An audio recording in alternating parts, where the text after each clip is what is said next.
राष्ट्रीय प्रेस दिवस पर शिमला के होटल हॉलीडे होम में सूचना एवं जनसंपर्क विभाग द्वारा एक कार्यक्रम का आयोजन किया गया, जिसमें आर्टिफिशियल इंटेलिजेंस के युग में मीडिया की भूमिका पर विचार विमर्श सत्र का आयोजन किया गया। कार्यक्रम में डिप्टी सीएम मुकेश अग्निहोत्री मुख्य अतिथि के रूप में शामिल हुए और अपने विचार साझा किए। कार्यक्रम में मीडिया जगत के बदलते हुए स्वरूप को लेकर मंथन किया गया और किस तरह से सूचनाओं को आम जन तक पहुंचाने में आर्टिफिशियल इंटेलिजेंस बेहतरीन टूल के रूप में इस्तेमाल हो सकता है, इसको लेकर विषय विशेषज्ञों ने अपने विचार साझा किए और इसके दुष्प्रभावों को लेकर भी सचेत रहने को सलाह दी। डिप्टी सीएम मुकेश अग्निहोत्री ने कहा कि सरकार की योजनाओं और खामियों को उजागर करने में मीडिया एक अहम भूमिका अदा करता है। वहीं डिप्टी सीएम ने कहा कि हिमाचल के पत्रकारों के लिए पेंशन योजना पर भी सरकार काम कर रही है। भविष्य में इस दिशा में सरकार आगे बढ़ेगी। वहीं इस दौरान डिप्टी सीएम मुकेश अग्निहोत्री ने कहा कि हिमाचल प्रदेश आपदा के बाद पर्यटन के क्षेत्र में धीरे धीरे उभर रहा है और सरकार भी पर्यटन को बढ़ावा देने के लिए कार्य कर रही है, जिसमें हाल ही में सरकार ने बाहरी राज्यों से आने वाले टेम्पो ट्रैवलर और बसों के टैक्स भी कटौती कर दी है, ताकि पर्यटक हिमाचल का रुख कर सके।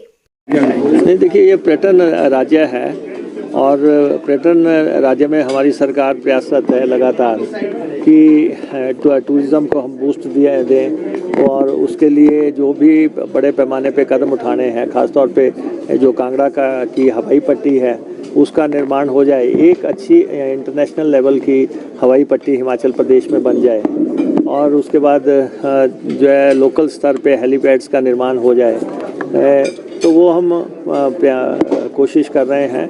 और अब हमारे जो हम देख रहे हैं 2-3 बड़े जो मेले हुए हैं, कुल्लू दशहरा के बाद हिमाचल प्रदेश में रौनक फिर से लौटने लगी है। अभी लवी मेले में बहुत बड़ा कारोबार हुआ है। अभी नवरात्रों में मंदिरों को लेके बहुत बड़ा श्रद्धालु आए हैं, 13 लाख से भी ऊपर श्रद्धालु यहाँ पे आए हैं। तो इसलिए ये जो इवेंट्स हुए हैं और पैराग्लाइडिंग वगैरह हो रही है, तो उससे हिमाचल प्रदेश में पर्यटन एक बार फिर से आगे बढ़ रहा है।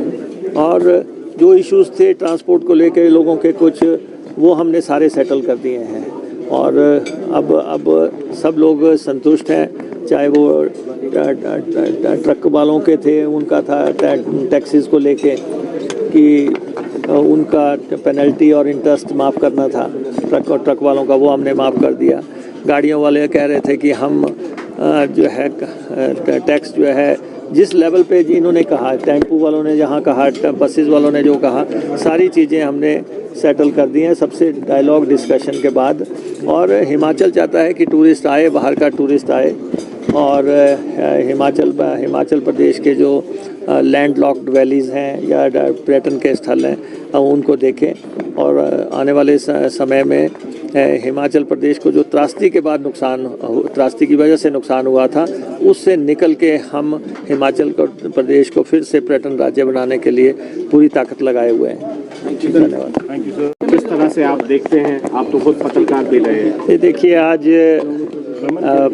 प्रेस दिवस है। हम आपको और आपके सारे सहयोगियों को इसके लिए बधाई देना चाहते हैं। और प्रेस दिवस वैसे ही इम्पोर्टेंट है जैसे आपका जन्मदिन इम्पोर्टेंट है।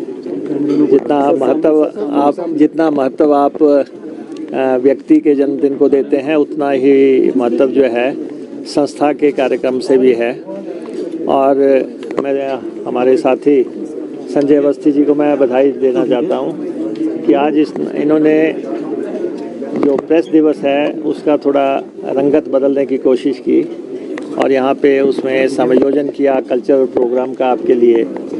लेकिन मैंने आज देखा कि आप आज भी जो है उस कल्चरल प्रोग्राम का ज़्यादा लुत्फ़ लेने की बजाय पत्रकार की तरह बिहेव कर रहे थे, जैसे कि आपको आज भी रिपोर्टिंग ही करनी है। तो ये दिन जो है आपको खुशियाँ लेके आए, बड़ी सज धज से इसको मनाया जाए और बड़े व्यापक पैमाने पे मनाएं। और जो भी आगे से किया जा सकता है वो हमारी सरकार और हमारे साथी जो इसको देख रहे हैं वो इसमें रंग भरेंगे आने वाले टाइम में। और प्रेस परिषद ने हर साल की तरह इस दफ़ा भी टॉपिक दिया था आर्टिफिशियल इंटेलिजेंस पे। उस पर हमारे एक्सपर्ट्स जो आए थे उन्होंने अपनी राय रखी है। बहुत व्यापक सब्जेक्ट है ये और और उसके नफ़े और नुकसान क्या हो सकते हैं, चुनौतियां क्या हैं, इस पे चर्चाएं हुई हैं और उस सब में आपने हिस्सा लिया और सार्थक चर्चा हुई, उसके लिए मैं आपका धन्यवाद करना चाहता हूँ। ठीक है।